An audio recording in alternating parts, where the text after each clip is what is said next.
दोस्तों, आज की कहानी है सफलता में मिलने वाली दर्द की। तो आइए सुनते हैं इस कहानी को।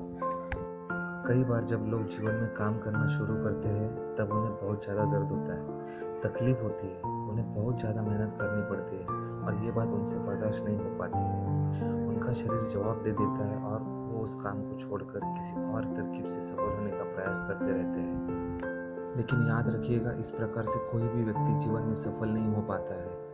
याद रखिएगा कि सफलता का मार्ग मेहनत, दर्द और तकलीफ से होकर गुजरेगा और यह आपको सहना ही पड़ेगा। तो इसके लिए आप हमेशा तैयार रहिए। तो चलिए इस बात को एक कहानी के माध्यम से समझते हैं। एक बार एक मूर्तिकार अपनी छीनी और हथौड़े से एक पत्थर को भगवान की मूर्ति का आकार देने का प्रयास कर रहा था। जैसे वह छीनी पर अपना हथौड़ा चलाता, वह पत्थर चिल्लाने लगता और कहने लगता कि ये क्या कर रहे हो तुम? मुझे इतना मार क्यों रहे हो?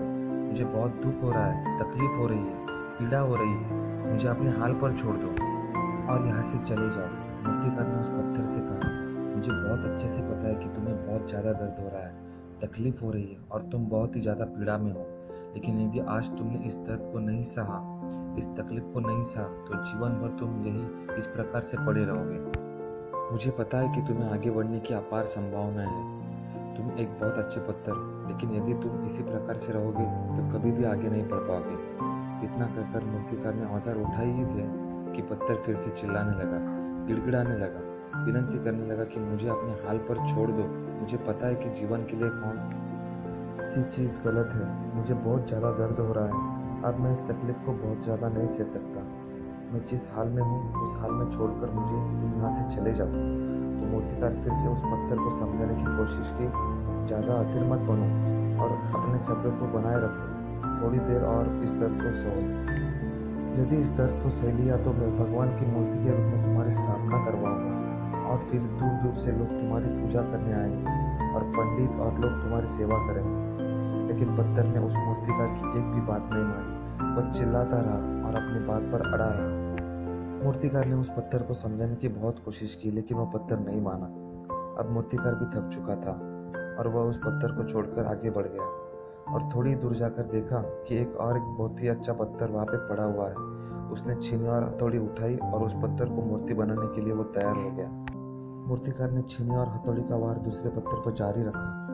दूसरे पत्थर को भी दर्द हुआ, तकलीफ उसे भी हुई, लेकिन उस पत्थर ने बर्दाश्त कर लिया और देखते ही देखते थोड़ी समय के बाद उस पत्थर ने भगवान की मूर्ति का रूप धारण कर लिया। थोड़े दिन बाद उस मूर्ति की एक मंदिर में स्थापना हो गई। धीरे धीरे करके लोग वहाँ पूजा पाठ करने आने लगे।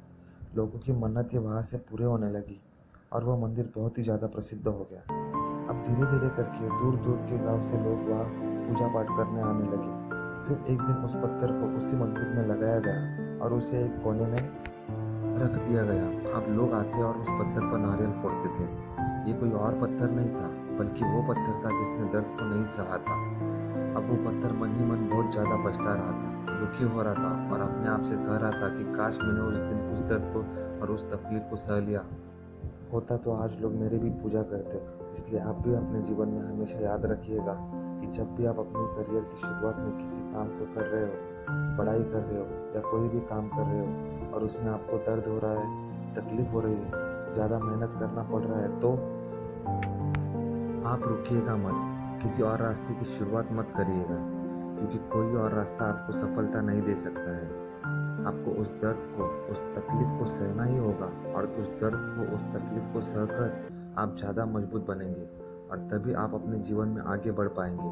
और जीवन में हमेशा याद रखिएगा